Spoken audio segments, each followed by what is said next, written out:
आओ सुनाऊं कहानी। लाइक शेयर सब्सक्राइब कमेंट करना ना भूलें। आप देख रहे हैं तेरा फितूर भाग 2। सक्षम ने जाते समय अंकल आंटी के पांव छुए तो उन्होंने कहा, बेटा दीक्षा की शादी में आना मत भूलना। अब दीक्षा का ही नंबर है, तुम भी उसके लिए बड़े भाई की तरह हो। भाई का फर्ज निभाने तो तुम्हें आना ही पड़ेगा उसकी शादी में। जी अंकल, मैं जरूर आऊंगा। उसने आखिरी बार दीक्षा की तरफ देखा और निकल गया। दीक्षा की आंखों में अभी भी गुस्सा था जो बेवजह था, क्योंकि उन दोनों का साथ में कोई भविष्य नहीं था। सक्षम को ट्रेन में सबसे ऊपर की बर्थ मिली थी। यूट्यूब देखकर टाइम पास करने की कोशिश कर रहा था, लेकिन हो नहीं रहा था।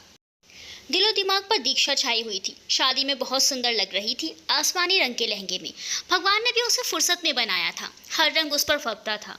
बस एक ही कमी थी कि बोलती बहुत ज्यादा थी। हैरत की बात थी कि वही कमी उसकी खासियत भी थी, जो उसे अब उसकी याद दिला रही थी। दिल को काबू में करना जरूरी था। एक तो वो अनमोल की बहन थी, दूसरी तरफ उसके ऊपर घर की जिम्मेदारी थी, तो अभी तक सेटल नहीं हुआ था। रहने के लिए उनके पास अपना घर नहीं था। वो अपनी मम्मी के साथ किराए के छोटे से मकान में रहता था। वैसे भी जिस तरह से दीक्षा के मम्मी पापा उसे उसकी बहन बनाने पर तुले हुए थे, ऐसे में उसका उससे दूर रहना ही अच्छा था। अनमोल और ऋतु शादी की गहमा गहमी से इतने थके हुए थे कि वो सो गए। तभी दरवाजे पर दस्तक हुई। ऋतु ने अनमोल को दरवाज़ा खोलने के लिए कहा, अनमोल जरा देखना कौन आया है। दीक्षा के सिवा कौन आया होगा? इस घर में वही इकलौती मेरी जान की दुश्मन है। बेकार की बातें बंद कर अनमोल, जाकर दरवाज़ा खोल। ओ ऋतु, मैं तेरा पति हूँ, बॉयफ्रेंड नहीं, जरा तमीज से बात कर। देख अनमोल, मैंने तुझे डेटिंग की शुरुआत में ही बता दिया था कि मैं तुझे कमरे में तू करके बोलूंगी और सबके सामने आप, और तूने उस समय इस बात के लिए हाँ की थी। हम बचपन से एक साथ पले बड़े हैं। तू मेरा दोस्त पहले है और पति बाद में। मुझे लगा था तू शादी के बाद बदल जाएगी, लेकिन तुझे देखकर लग नहीं रहा कि तुझ में कुछ बदलाव आने वाला है। दरवाजे की खटखटाने की आवाज़ जोर से आने लगी थी। अनमोल दरवाज़ा खोलने चला गया। सामने दीक्षा को देखकर उसका मुंह बन गया। क्या है, अब चैन से सोने भी नहीं देगी क्या? मुझे कोई शौक नहीं है तुम्हें जगाने का। मम्मी ने भेजा है मुझे तुम्हें उठाने के लिए। सत्यनारायण की पूजा है, तुम दोनों को तैयार होकर नीचे आने के लिए कहा है। चल जा, तू जाकर तैयार हो जा पहले, तब तक मैं ऋतु से गप्पे मार लेती हूँ। नहीं, पहले ऋतु तैयार होगी। भाई, तू बाथरूम में लड़कियों से भी ज़्यादा देर लगाता है। पहले तू तैयार हो जा। ऋतु 2 मिनट में तैयार होकर नीचे पहुँच जाएगी। तू उसकी चिंता मत कर। वैसे भी मेरे होते हुए तुझे उसकी चिंता करने की ज़रूरत नहीं है। इससे पहले कि वो कुछ कहता, ऋतु उसे आंखें दिखाने लगी। उसके बाथरूम में जाते ही दीक्षा ने कहा, आए हुए ससुराल में तुझे कुछ घंटे नहीं हुए हैं और अभी से तूने मेरे भाई को काबू में कर लिया। तेरा भाई तो बचपन से मेरे काबू में है, तो उसकी छोड़, अपनी बता। क्या बताऊं, मेरी जिंदगी में बताने लायक कुछ नहीं है। अब तू मुझसे झूठ बोलेगी। संगीत में मैंने देखा था सक्षम को तुझे घूरते हुए। जिस तरह से वो नाचा था ना रांझना वाले गाने पर, लग रहा था लड़का तुझ पर लट्टू हो गया है। शादी में भी उसकी नज़र तुझ पर जमी हुई थी। पहले दुल्हन देख रही हूँ जिसकी नज़र अपने दूल्हे पर नहीं, उसके दोस्त पर जमी हुई थी। दीक्षा, बकवास बंद कर और सच बता। ऋतु डियर, लड़का तो मुझे पसंद है। मैं तो उसे घास डालने के लिए तैयार हूँ, लेकिन वो घास खाने के लिए तैयार नहीं है। मैंने जाते हुए उससे पूछा था कि उसे कुछ कहना है तो वो कह सकता है, पर वो मुझे ज्ञान बांटने लगा कि मुझे फालतू की बातों में सोचने की बजाय अपने करियर पर ध्यान देना चाहिए। क्या पता मम्मी पापा जी की हरकतों से डर गया होगा, जबरदस्ती उसे भैया बनाने पर तुले हुए थे। चाहते हुए उसे कह रहे थे दीक्षा की शादी में जरूर आना, बड़े भाई का फर्ज निभाने। अब इनकी ऐसी बातें सुनकर वो बेचारा भागेगा नहीं तो और क्या करेगा। हो सकता है मैं अनमोल की बहन हूँ, इसीलिए भी उसने कुछ ना कहा हो। बचपन से अनमोल के डर के कारण किसी लड़के ने मुझे घास नहीं डाली। स्कूल में सबको पता था कि मैं इसकी छोटी बहन हूँ। बाद में गर्ल्स कॉलेज में एडमिशन करवा दिया। मेरे घर वालों ने सारे रास्ते ही खत्म कर दिए लव मैरिज के। दीक्षा मुंह बनाते हुए बोले जा रही थी, चल परेशान मत हो, किस्मत में होगा तो अपने आप तेरे पास चल कर आएगा। लगता तो नहीं है मुझे ऋतु। है मेरी छोड़, तो अपनी सुना। मामला कहाँ तक पहुँचा? जहाँ पहले था वहीं पर अटका है। हम दोनों थके हुए तो सो गए थे। चल ठीक है, अपनी अधूरी कहानी कल सुना दियो। शर्मा कर, वो तेरा भाई है। किसी और से शादी हुई होती तो सुना भी देती। ठीक है, जैसे तेरी मर्जी। मेरी शादी होगी तो मैं भी तुझे कुछ नहीं बताऊंगी। ऋतु ने उसके इतने जोर से कान खींचे कि दीक्षा छोड़ छोड़ कहकर चिल्लाने लगी। तब तक अनमोल नहा धोकर बाहर आ गया था। उसे देखकर दोनों चुप हो गई। अनमोल ने चिढ़ते हुए कहा, जिस तरह से तुम दोनों आपस में चिपकी पड़ी हो ना, उसे देखकर लग रहा है तुम दोनों को आपस में शादी कर लेनी चाहिए थी। मैं तो बेफालतू में बीच में आ गया। दीक्षा वहां से उठ खड़ी हुई। मुझे तेरी ऋतु में कोई दिलचस्पी नहीं है, तू संभाल इसे। ऋतु, तुझे तैयार होने में मेरी मदद चाहिए तो आवाज़ लगा लियो। मैं हूँ यहाँ मदद करने के लिए अपनी बीवी की। तू जा नीचे। दीक्षा उछलते कूदते नीचे चली गई थी। ऋतु, अनमोल और दीक्षा बचपन से ही एक ही स्कूल में पढ़े थे और साथ ही पड़ोसी भी थे। इस वजह से उनमें गहरी दोस्ती थी। सक्षम मुंबई पहुंच चुका था। घर पहुंचा तो मम्मी स्कूल गई हुई थी। खाना बनाकर रखा हुआ था। नहाने के बाद उसने बैग से मैले कपड़े निकालकर मशीन में डाल दिए। अनमोल के घर वालों ने 1 किलो मिठाई का डब्बा भी दिया था। उस मिठाई के डब्बे पर ऊपर एक चिट लगी हुई थी जिस पर फ़ोन नंबर लिखा हुआ था और उस नंबर के नीचे लिखा हुआ था, मिठाई पसंद आए तो इस नंबर पर कॉल करें और नहीं पसंद आए तो भी इस नंबर पर कॉल करके अपना फीडबैक दें। आपके फ़ोन का इंतज़ार रहेगा।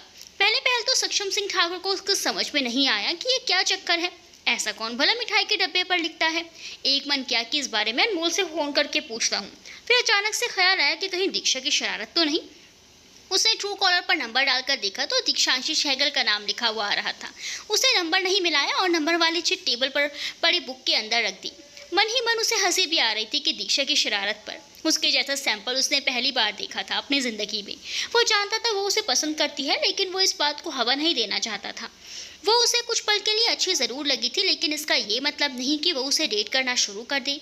वो उससे बिल्कुल अलग थी। दोनों का आपस में कोई मेल नहीं था। वो शांत नदी की तरह था, वो समुद्र की तरह शोर मचाती हुई। उसकी बकबक सहना उसके बस की बात नहीं थी। वैसे भी वो अपनी मम्मी की मर्जी से शादी करके सेटल होना चाहता था। वो शांत जिंदगी जीना चाहता था बिना किसी तूफान के, और दीक्षा का तो दूसरा नाम ही तूफान था। ऋतु और अनमोल हनीमून पर मनाली जा रहे थे। दोनों अपना सामान पैक करने में बिजी थे कि तभी दीक्षा आ गई कमरे में, दरवाज़ा बिना खटखटाए। अनमोल ने उसकी तरफ घूरते हुए देखा। घूर किस खुशी में रही है? अगर तुम लोग चाहते हो मैं दरवाज़ा खटखटा कर आऊँ तो कमरे में कुंडी लगाना शुरू कर दो। खुले कमरे में कौन दरवाज़ा खटखटा कर आता है? जिन्हें तमीज़ होती है वो लोग खुले हुए कमरे का भी दरवाज़ा खटखटा कर आते हैं। पर तेरा और तमीज़ का तो दूर दूर तक आपस में कोई नाता नहीं है। ऋतु, देख ले, तेरा पति तेरी ननद को बदतमीज़ कह रहा है। हद है अनमोल तेरी। जिसने तेरी सेटिंग ऋतु से करवाई आज तो उसे ही बदतमीज़ कह रहा है। अनमोल, दीक्षा बिल्कुल ठीक कह रही है। मेरी दीक्षा कुछ भी हो सकती है लेकिन बदतमीज़ नहीं हो सकती। इसे नाराज़ करने का मतलब है मुझे नाराज़ करना। सोच ले, अगर मैं नाराज़ हो गई तो मुश्किल में पड़ जाएगा। ओहो, पति से ज़्यादा तुझे ननद प्यारी लग रही है। इसको ज़्यादा भाव मत दे, बाद में तेरी ही कान काटेगी। ये सुनकर दीक्षा को गुस्सा आ गया था। चल ऋतु, मैं जा रही हूँ। मेरे लिए मनाली से कुछ लाने की ज़रूरत नहीं है। इससे पहले वो उसे रोकती दीक्षा नीचे भाग गई थी। बेकार में तूने उसे नाराज़ कर दिया। छोटी बहन है तेरी, जब देखो उसे डांटता रहता है।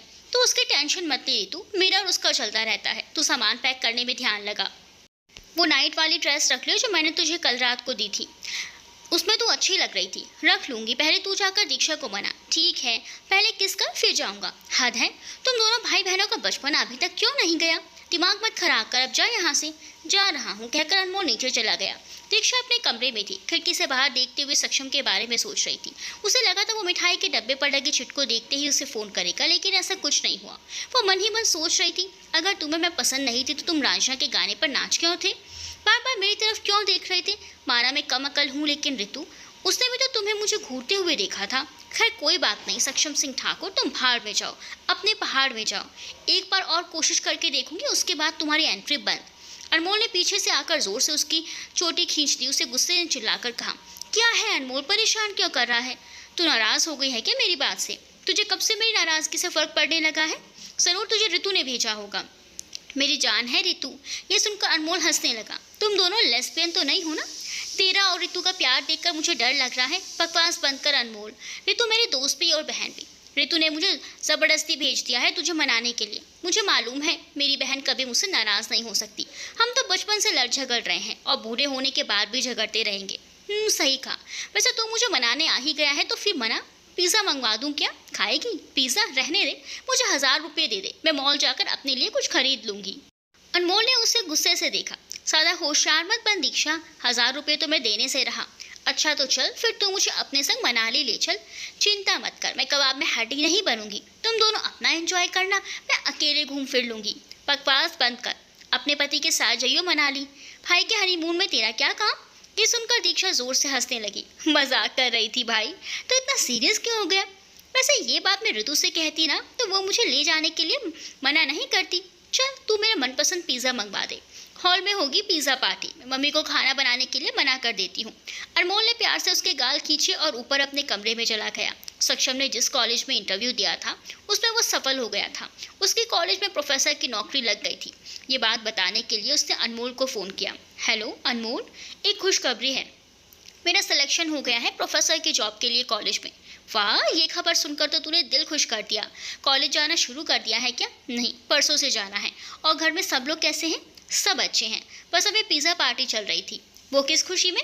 कुछ नहीं, दीक्षा नाराज़ हो गई थी। बस उसे मनाने के लिए इस पिज़्ज़ा पार्टी का आयोजन किया गया था। मैं और ऋतु भी कल हनीमून के लिए मनाली जा रहे हैं। बढ़िया है। कहीं दीक्षा की नाराज़गी की वजह ये तो नहीं वो तुम दोनों के साथ मनाली जाने की जिद कर रही हो और तूने मना कर दिया हो? सही पकड़े हैं। दीक्षा का ऊपर का माला खाली है क्या? तेरी बहन जैसी लड़की मैंने आज तक नहीं देखी। सॉरी यार, कुछ ज़्यादा बोल गया। प्लीज़ बुरा मत मानियो। कोई बात नहीं, उसके काम ही ऐसे हैं। तेरी बात का क्या बुरा मानना। जानता हूँ दीक्षा तेरे लिए छोटी बहन जैसी है। ये सुनकर सक्षम चुप हो गया। उसने काम का बहाना बनाकर फ़ोन काट दिया। इधर एकदम से दीक्षा ने ऋतु की तरफ देखा और ऋतु ने अनमोल की तरफ। ऐसे क्यों देख रही हो मुझे? दीक्षा के पास उसका सगा भाई है, उसे और भाइयों की जरूरत नहीं है। रिश्ते वही बनाने चाहिए जो इंसान निभा सके। ऋतु ने अनमोल की तरफ घूरते हुए कहा। ठीक है, मैं फिलहाल बेकार की बहस में पढ़ने के मूड में नहीं हूँ। मैं ऊपर जा रहा हूँ, मुझे नींद आ रही है। ऋतु को रसोई समेटते देख दीक्षा ने कहा। रसोई मैं समेट लूंगी, तू ऊपर जा। तुझे जाने में देर हो गई तो बेकार में चिड़चिड़ करेगा। करने दे, उसकी चिड़चिड़ की चिंता किसे है? सक्षम का नंबर चाहिए तो बोल, मैं अनमोल के फ़ोन से देखकर तुझे मैसेज कर दूंगी। सब तुझे ज़बरदस्ती उसकी बहन बनाने पर तुले हुए हैं। क्या पता इसी वजह से वो तुझे नज़रअंदाज कर रहा हो। मुझे भी यही लगता है ऋतु। वैसे मैंने उसे अपना फ़ोन नंबर दिया था, लेकिन उसने फिर भी मुझे फ़ोन नहीं किया। ऐसा तो नहीं उसे मुझ पर दिलचस्पी होगी ना, और मैं बेकार में उसके बारे में सोचकर परेशान हो रही हूँ। दिलचस्पी तो उसे तुझ में पूरी है। जिस तरह से वो तुझे शादी में देख रहा था, उसके साफ पता चल रहा था कि तू उसे पसंद है। एक बार तू बात करके देख ले, मामला सेट हो गया तो ठीक है, वरना अपनी दिल्ली में स्मार्ट लड़कों की कमी नहीं है। ज़्यादा किसी के पीछे पड़ने की ज़रूरत नहीं है, समझ गई ना? ऋतु ने उसे समझाते हुए कहा। हाँ बॉस, दीक्षा ने कहा, और दोनों गले लग गई। अनमोल और ऋतु हनीमून के लिए मनाली चले गए थे। दीक्षा ने कॉलेज जाना शुरू कर दिया था। एमएससी का आखिरी साल था उसका। ऐसे ही शाम को उसे ख्याल आया कि क्यों ना सक्षम को फ़ोन किया जाए। मौका अच्छा था, मम्मी घर पर नहीं थी। उसने उसे फ़ोन मिला दिया। सक्षम कॉलेज से थका हुआ आया था, कमरे में आराम कर रहा था। फ़ोन की घंटी बजने लगी। देखा तो अनजान नंबर से फ़ोन था। हेलो, कौन बोल रहा है? मुझे तो लगा था आपने मेरा नंबर सेव कर लिया होगा। चलिए कोई बात नहीं, आपके इस गुस्ताखी के लिए आपको माफ़ किया। और बताइए कैसे हैं आप? सक्षम को आवाज़ तो जानी पहचानी लग रही थी, लेकिन समझ नहीं आ रहा था कि किसका फ़ोन है। दिल ने कहा कहीं ये बिना ब्रेक की गाड़ी दीक्षा तो नहीं है। आप जो भी हैं, अपना नाम बताने का कष्ट करिए। हद है, अब नाम भी बताना पड़ेगा। मेरी आवाज़ काफ़ी नहीं है क्या पहचान के लिए? अनमोल की लाडली बहन दीक्षा बोल रही है क्या? हाँ, देर से पहचाना पर सही पहचाना। बोलिए, आपको क्या बात करनी है? दीक्षा को समझ नहीं आ रहा था वो क्या जवाब दे। खैर, कुछ तो बोलना ही था। आपको मिठाई कैसी लगी? अच्छी थी। मिठाई के लिए शुक्रिया, वो मन ही मन बोली। कमीना कहीं का। इसका मतलब इसने नंबर देखकर भी जानबूझकर फ़ोन नहीं किया। क्या करूं, पापा जी सीधे सीधे बोलकर अपनी बेइज्जती करवा लूं या दिल की बात पेट में पचा लूं? मेरा तो हाजमा खराब है, सादा दिन पचा भी नहीं पाऊंगी। उसे चुप देखकर सक्षम ने कहा। दीक्षा, कुछ बात करनी है तो करो, वरना फ़ोन रखो। वो हड़बड़ाकर बोली। मैंने आपको नई नौकरी की मुबारकबाद देने के लिए फ़ोन किया था। प्रोफेसर बनने की दिल से बधाई। शुक्रिया दीक्षा, जब मैंने अनमोल को फ़ोन किया था तभी दे देती बधाई। बेकार में अलग से फ़ोन करने की तकलीफ़ क्यों की? आपको मेरा नंबर कहाँ से मिला? अनमोल से लिया है क्या आपने मेरा नंबर? नहीं, आप ये बेवकूफ़ों वाले सवाल क्यों कर रहे हैं? कोई लड़की अपने भाई से दोस्त के फ़ोन को क्यों करेगी? थोड़ी सी तो अकल लगा लीजिए। अब हर बात साफ साफ कहूँगी तो समझेंगे क्या आप? दीक्षा की आवाज़ से पता लग रहा था कि वो पूरी तरह चिढ़ गई है। वो जानता था वो उसे पसंद करती है, तो उसके अनुसार ठीक नहीं था। उसने उसे समझाते हुए कहा, देखो दीक्षा, तुम्हारा इस तरह से मुझे फ़ोन करना सही नहीं है। पहली बात, तुम अनमोल की बहन हो, और दूसरी बात, मेरे दिल में तुम्हारे लिए कोई फीलिंग्स नहीं है। टाइम पास करने के लिए मैं रिश्ता बनाने वालों में से नहीं हूँ। मैं अरेंज मैरिज करके आराम से अपनी ज़िंदगी बिताना चाहता हूँ। मुझे अपनी ज़िंदगी में कोई समस्या नहीं चाहिए। ये सुनकर दीक्षा का दिल बुझ गया था। मुझे तो लगा था आप मुझे पसंद करते हैं। नहीं, ऐसा कुछ नहीं है। मुझे ज़्यादा बोलने वाली लड़कियां पसंद नहीं हैं। मैं शांत किस्म का इंसान हूँ, और तुम चुप रह नहीं सकती। मैं नहीं चाहता कि तुम किसी गलतफहमी में रहो, इसीलिए साफ साफ कह रहा हूँ। हमारा कोई मेल नहीं है। तुम मेरे लिए बस अनमोल की बहन हो, उससे ज़्यादा कुछ नहीं। आगे से मुझे फ़ोन मत करना, ये हम दोनों के लिए सही नहीं है। आप मुझे सच में पसंद नहीं करती, या इसलिए पसंद नहीं करती क्योंकि मैं अनमोल की बहन हूँ? एक बात कितनी बार कहूँ दीक्षा, मैं आपको उस तरह से पसंद नहीं करता कि आपसे प्यार या शादी के बारे में सोचूं। बाकी मैं रिश्ते टाइम पास के लिए नहीं बनाता।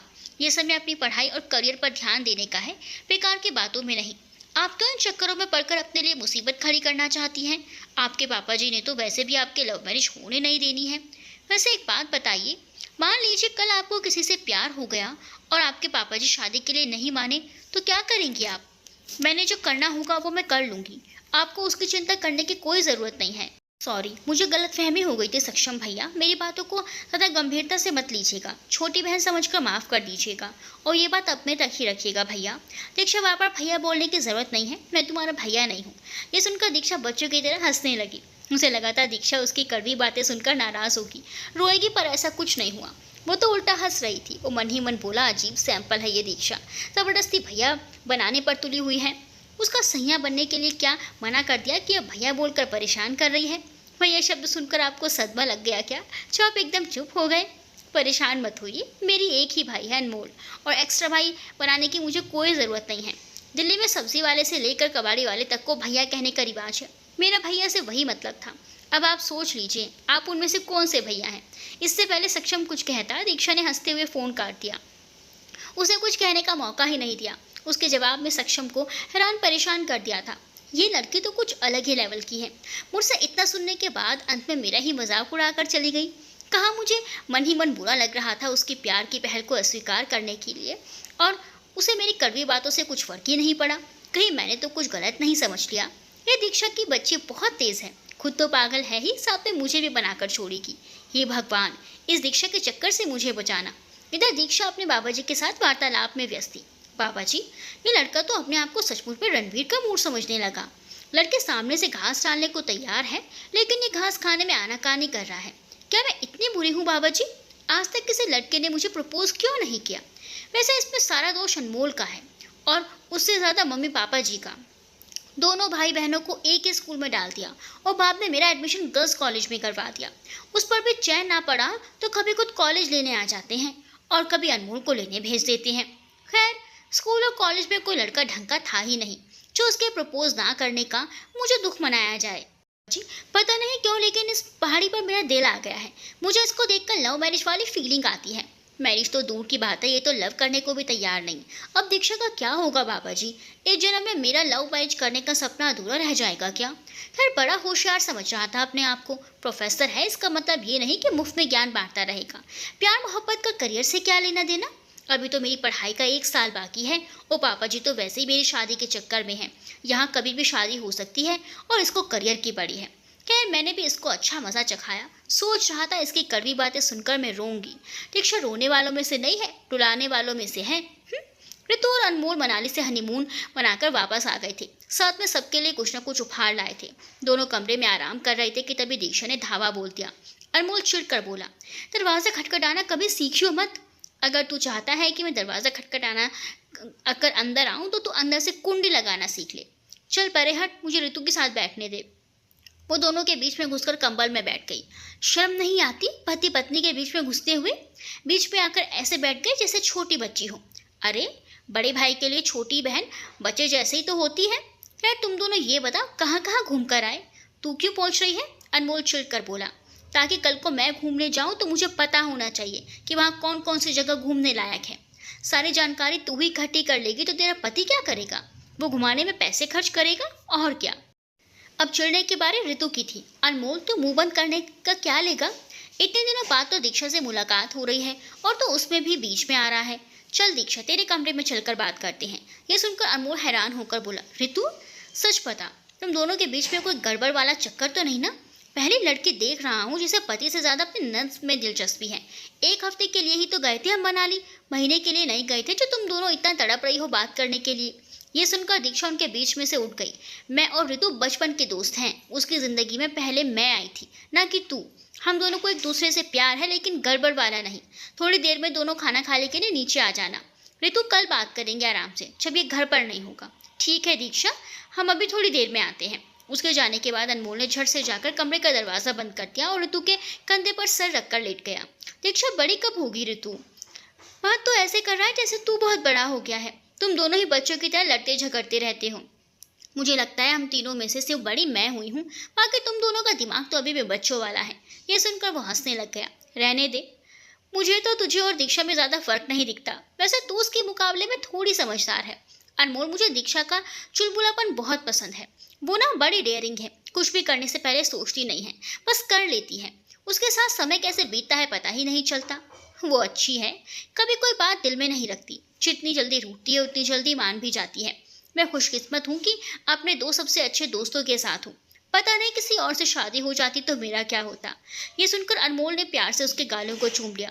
खुशकिस्मत तू नहीं, मैं भी हूँ। हम तीनों का आपस में प्यार ही हमारे रिश्ते की जान है। पर कभी कभी दीक्षा की चिंता होती है। हम उसका परिवार हैं, इसीलिए हमें उसका चुलबुलापन अच्छा लगता है।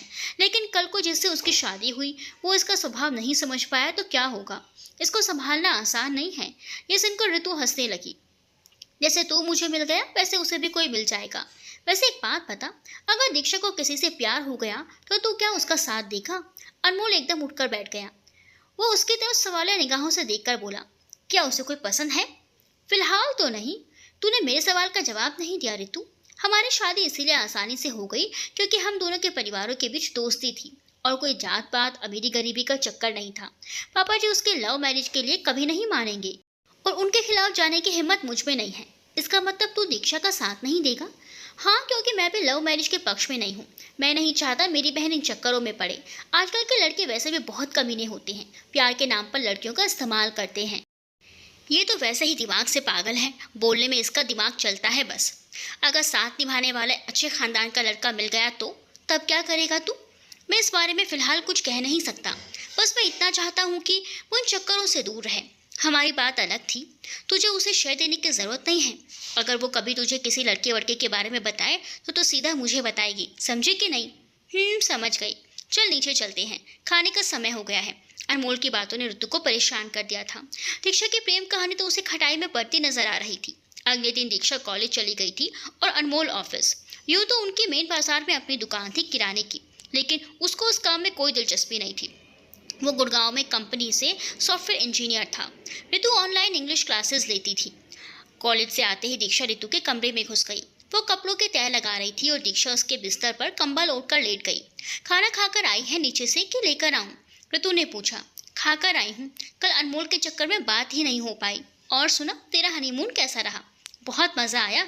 मनाली में पहुँचते ही मन खुश हो गया था। पहाड़ों की तो बात ही अलग है। काश पहाड़ों में जाकर बस सकते। ऋतु बताते हुए खो सी गई। मतलब कि बात बता नहीं रही है, इधर उधर की बातें करके घुमा रही है। ऋतु कपड़े अलमारी में रखकर उसके पास बैठ गई और जोर से उसके कान खींचने लगी। किसी और से शादी की होती तो तुझे बता भी देती। अपने भाई की प्रेम कहानी सुननी है तुझे? नहीं, मुझे अपनी सहेली की प्रेम कहानी सुननी है। अनमोल ने तुझे ज़्यादा तंग तो नहीं किया? तंग होने के लिए ही तो शादी की है तेरे भाई से। वैसे अनमोल बहुत अच्छा है, मैं तो फिदा हूँ उस पर। मेरी छोड़, तू अपनी बता। तेरे पहाड़ी का क्या हुआ? कुछ नहीं हुआ। मैंने फ़ोन किया था, फ़ोन पर मुफ्त का ज्ञान बांटने लगा कि मुझे इन सब बातों में ध्यान लगाने की बजाय अपने करियर पर ध्यान देना चाहिए। वो मुझे पसंद नहीं करता और उसे अरेंज मैरिज करनी है। अगर उसे तू पसंद नहीं है तो शादी में तुझे घूट क्यों रहा था? रांझना के गाने पर पागलों की तरह नाच रहा था। मेरी नज़र तो उसी पर ही बनी हुई थी। जिस तरह से वो तुझे देख रहा था, लग रहा था मामला गड़बड़ है। क्या पता अनमोल के कारण उसने ये सब कहा होगा। खैर, तो दिल छोटा मत कर, उसकी बातों को दिल से लगाने की जरूरत नहीं है। दीक्षा ने उसे जब भैया वाली बात बताई तो ऋतु हंसने लगी। ये तो तूने कमाल कर दिया, अच्छा मजाक उड़ाया उसका। याद रखेगा कि किससे पाला पड़ गया था। वैसे एक तरह से ठीक ही हुआ, उसने खुद मना कर दिया। अब ना उसके पीछे दिमाग लगाने की ज़रूरत है और ना ही किसी और के पीछे। कल अनमोल से मैंने पूछा कि अगर तूने लव मैरिज करनी चाहिए तो वो क्या तेरा साथ देगा? उसने मना कर दिया और ये भी कहा कि मुझे तुझे शय देने की ज़रूरत नहीं है। वो और पापा जी कभी तेरी लव मैरिज नहीं होने देंगे, इसीलिए अब तो इस बारे में सोचना छोड़ दे। क्या पता तुझे अरेंज मैरिज वाले से ही प्यार हो जाए। ये सुनकर दीक्षा ज़्यादा हैरान नहीं हुई। मुझे सब मालूम है ऋतु, तेरी और अनमोल के प्यार को बचपन से पनपते हुए देखा है। तुम दोनों को देखकर मेरी भी इच्छा होती थी कि कोई मेरा भी पीछे ऐसे पागल हो जैसे अनमोल तेरे लिए पागल था।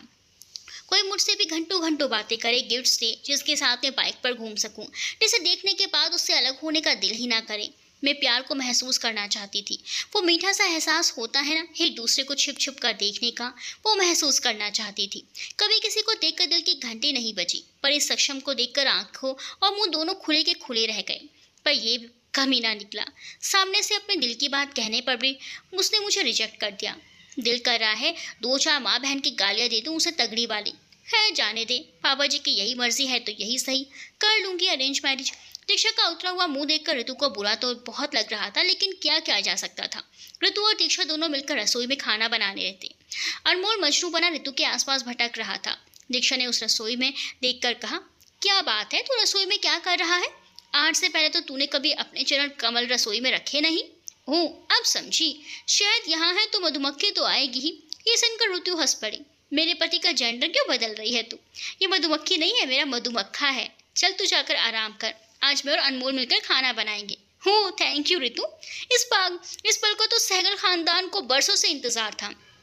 दीक्षा को रसोई से बाहर जाते देख अनमोल ने उसकी चोटी खींचते हुए कहा, चुपचाप अंदर रहकर ऋतु की मदद कर। मैं तो सिर्फ देखने आया था कि तुम दोनों ननद भाभी ठीक से काम भी कर रही हो कि नहीं। भूख लग रही है, जरा जल्दी जल्दी हाथ चलाओ। इससे पहले कि दीक्षा को जवाब देती उसकी मम्मी आ गई। अनमोल को रसोई में देखते उन्होंने डांट लगा दी। तू रसोई में क्या कर रहा है? इतना भी पागलपन अच्छा नहीं है। चाचा का बाजार से दूध लिया। अभी तो आया हूँ ऑफिस से और आप दूध लाने के लिए भेज रहे हो। दीक्षा को बोल दो, वो ले आएगी। उन्होंने दीक्षा को आवाज़ लगाई। दीक्षा क्या कर रही है तू रसोई में? मम्मी बर्तन धो रही हूँ। ऐसा कर, तू जाकर दूध ले आ, अनमोल बर्तन धो लेगा। वैसे भी इसका मन आजकल रसोई में बहुत लग रहा है। ये सुनकर अनमोल चिढ़ गया। उसने गुस्से में थैला उठाया और चुपचाप दूध लेने चला गया। उसके जाने के बाद उन्होंने ऋतु को अपने पास बुलाकर कहा, तूने मेरी बात का बुरा तो नहीं माना ना ऋतु? ऐसे ज़रूरत से ज़्यादा पागल होना भी ठीक नहीं है। तू इसे ज़रा थोड़ा डांट कर रखा कर। काम इसने कुछ करना नहीं है रसोई में, फालतू में आकर टाइम पास कर रहा है। तो इसे रसोई में काम करना सिखा सकती है तो सिखा ले। कल को बच्चे हो जाएंगे तो काम आएगा। मैं तो इसे कुछ सिखा नहीं पाई। मेरे लिए तू, दीक्षा और अनमोल एक जैसे हैं। मैंने बचपन से तुझे पाला है। आधे से ज़्यादा समय तो तू मेरे ही घर रहती थी। मेरी किसी बात का बुरा मत मानियो ऋतु। ये सुनकर ऋतु भावुक हो गई थी। वो उनके गले लग गई। दोनों के बीच इतना प्यार देखकर दीक्षा मन ही मन सोचने लगी, काश मेरी माँ जैसे सास मुझे भी मिले। रात को पापा जी ने आते ही अनमोल से कहा, गाड़ी में तेरी शादी की एल्बम और सीडी पड़ी है, जाकर निकाल कर ले आ। शादी की एल्बम सुनते ही उसका दिल खुश हो से उछलने लगा। वो फटाफट जाकर गाड़ी से सामान निकाल कर ले आया। शादी की सीडी सब खाना खाते हुए टीवी पर देख रहे थे। ऋतु और अनमोल का एक दूसरे को देखना और मुस्कुराना चालू था। एक बार फिर से सारे पल आंखों के सामने आ गए थे। सक्षम को डांस करते हुए देखकर सब खूब हंसे। दीक्षा का दिल थोड़ा मायूस हो गया था उसे देखकर। उसका मन तो उसे गाली देने का कर रहा था। अचानक से उसकी मम्मी ने कहा, लड़का बहुत अच्छा है, काफ़ी पढ़ा लिखा भी है। काश ऐसा ही लड़का अपनी दीक्षा के लिए भी मिल जाए। अनमोल ने मजाक में कहा, मम्मी सक्षम इतना पसंद आ गया है तो इससे दीक्षा की बात चलाकर देखूं क्या? ये सुनकर पापा जी ने गुस्से में आ गए थे। ये कोई मजाक की बात है क्या? वो पहाड़ी है और हम सूर्यवंशी। उसने हमारा क्या मेल? माना लड़का अच्छा है, लेकिन ना तो हमारी जात का है और ना ही आर्थिक स्थिति में हमारे बराबर। अपने दीक्षा की शादी में किसी बड़े घर के लड़के से करूंगा, जहाँ नौकर चाकर उसके आगे पीछे घूमेंगे। राज करेगी मेरी दीक्षा।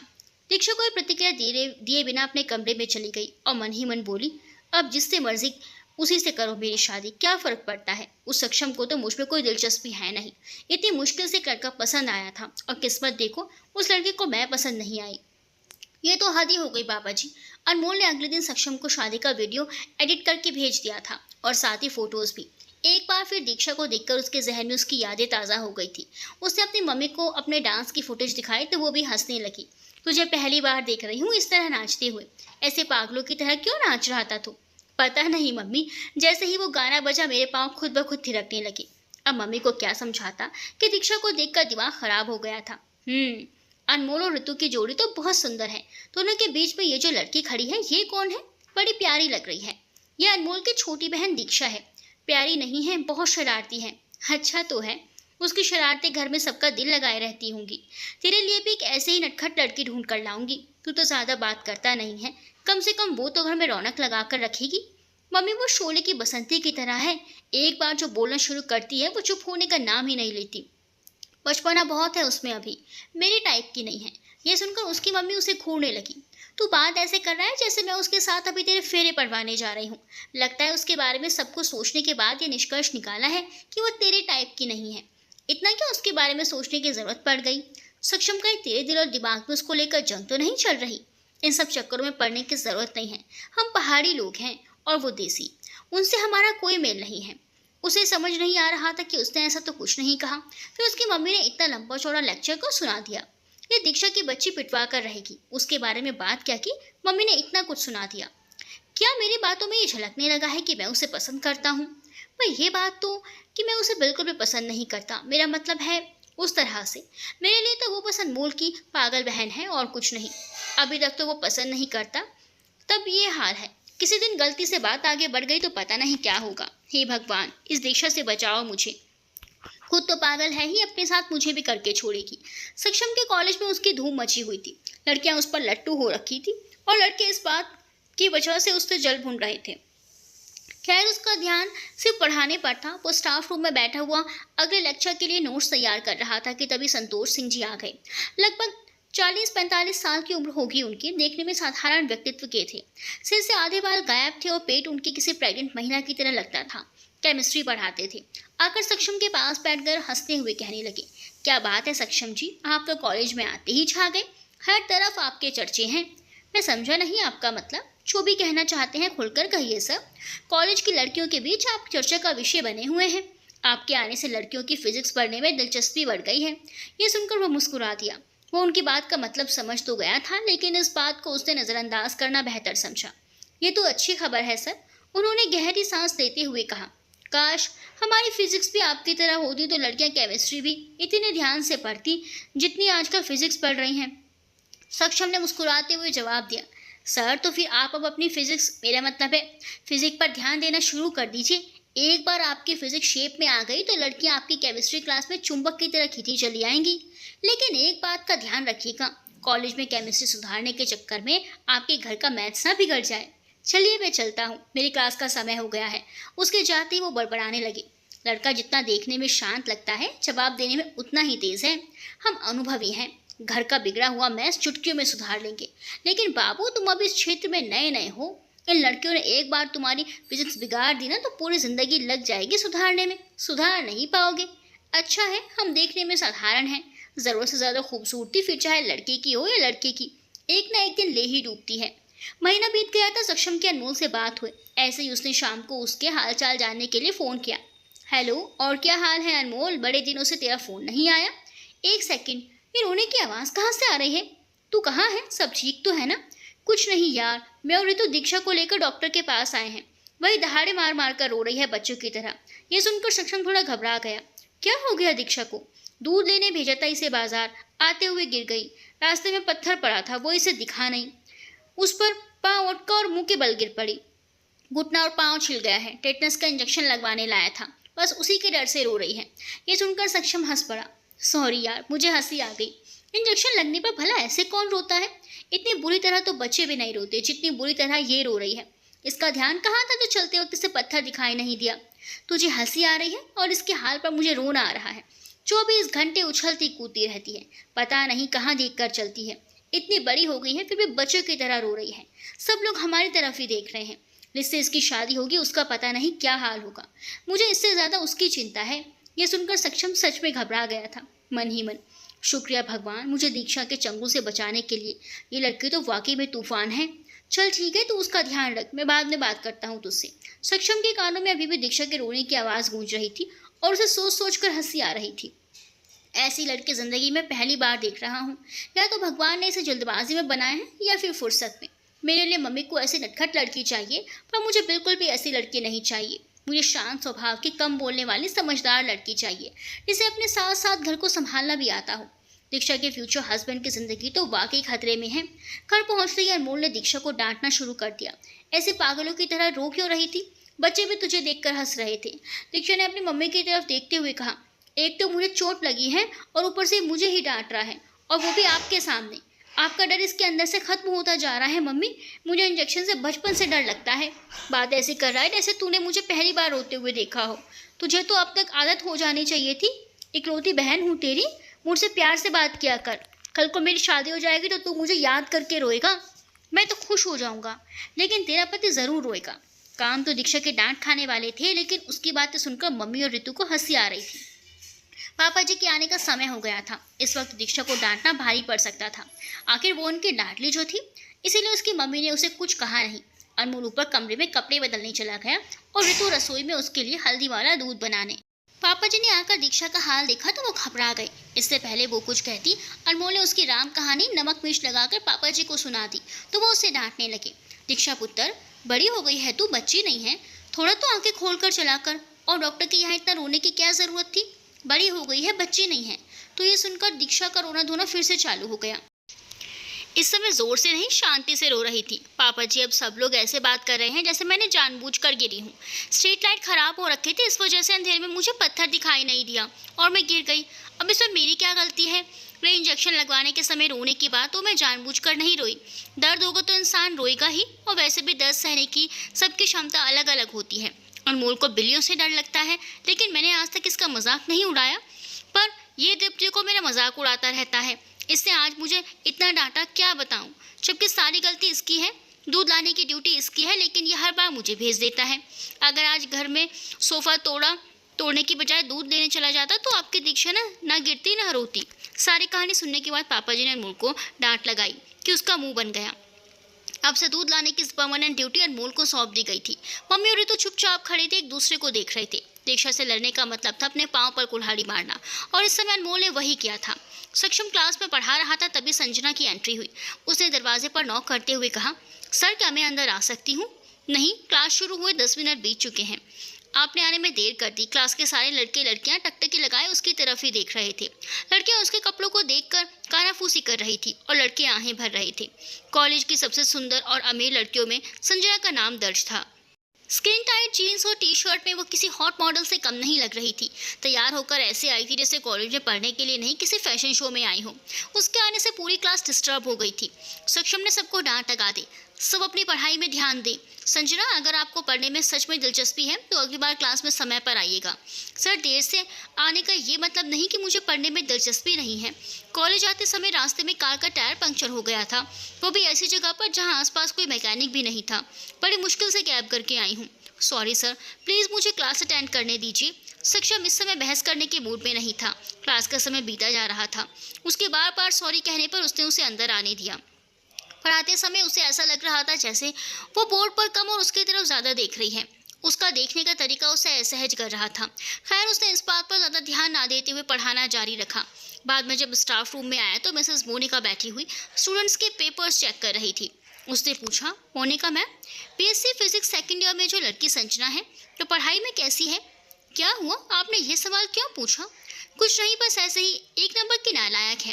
पढ़ने लिखने में उसे कोई दिलचस्पी नहीं है, बस फैशन करवा लो। कॉलेज के आधे से ज़्यादा लड़के उसके पीछे पागल हैं। जब ये पढ़ाई में इतनी नालायक है तो इसका बीएससी फिजिक्स में जैसे कोर्स में एडमिशन कैसे हो गया? इसमें तो हाई परसेंटेज आती है। इसके पापा इस कॉलेज के ट्रस्टी हैं। इसे परसेंटेज की क्या ज़रूरत है एडमिशन के लिए? पढ़ने में इसे कोई दिलचस्पी नहीं है, बस नाम के लिए पढ़ रही है। डिग्री पूरी होते इसके पापा किसी अमीर लड़के से शादी कर देंगे। आजकल शादी के लिए भी अच्छी डिग्री की ज़रूरत होती है। ये बातें अपने तक ही रखिएगा, मोनिका मैम ने धीरे से कहा। जी ज़रूर, कहते हुए सक्षम वहाँ से उठ गया। वो शाम को घर पहुँचा तो मम्मी स्कूल के काम में लगी हुई थी। उसे देखकर वो चाय बनाने चली गई। चाय के साथ वो सैंडविच बनाकर ले आई थी। बातों बातों में उन्होंने पूछा, कॉलेज कैसा चल रहा है सक्षम? अच्छा चल रहा है मम्मी। बच्चे कैसे हैं? तुझे गंभीरता से लेते हैं कि नहीं? तू तो अभी खुद ही स्टूडेंट लगता है। आजकल के समय में पढ़ाना बड़ा मुश्किल काम है। स्टूडेंट्स के दिलों में टीचर्स के लिए वो इज्जत खत्म होती जा रही है जो किसी टाइम पर हुआ करती थी। मैं पढ़ाने के मामले में स्ट्रिक्ट हूँ मम्मी। अधिकतर तो ध्यान ही देते हैं क्लास में, लेकिन कुछ खुराफाती स्टूडेंट्स भी होती हैं जो सिर्फ नाम के लिए कॉलेज आते हैं। तो सिर्फ पढ़ाने पर ध्यान दे, बाकी चीज़ों के बारे में सोचने की ज़रूरत नहीं है। आजकल का ज़माना बड़ा ख़राब है, जो भला करता है वही फंसता है। तुझे समाज सुधारक बनने की ज़रूरत नहीं है। लड़कियों से दूरी बनाकर रखना। क्लास के बाहर कोई बातचीत नहीं होनी चाहिए। आजकल की लड़कियों का कोई भरोसा नहीं है। ओहो मम्मी, आप मुझे ऐसे समझा रहे हैं जैसे मैं कोई छोटा बच्चा हूँ। मैं जानती हूँ तू बड़ा हो गया है, लेकिन माँ होने के नाते मेरा फ़र्ज़ है तुझे समझाने का। वो बिना कुछ कहे कमरे में चला गया और वो मन ही मन बड़बड़ा रही थी। सक्षम, तेरा व्यक्तित्व ऐसा है कि लड़कियां खुद ब खुद तेरी तरफ आकर्षित हो जाती हैं, और इसी बात से मुझे डर लगता है। लोगों को अपनी बेटियों की खूबसूरती से डर लगता है और मुझे अपने बेटे की। सक्षम भी अपने कमरे में बैठा यही सोच रहा था। क्या दीक्षा भी और लड़कियों की तरह मेरे व्यक्तित्व को देखकर ही मेरे प्रति आकर्षित हुई थी, या फिर वो सच में मुझे पसंद करती थी? दिमाग में यही सवाल घूम रहा था उसके। कॉलेज में उसका संजना ने उसका मूड खराब कर दिया था और घर पर मम्मी की बातें सुनकर उसने ऐसे ही अनमोल को फोन लगा दिया। इस बार अनमोल ने नहीं, दीक्षा ने फोन उठाया। जारी है।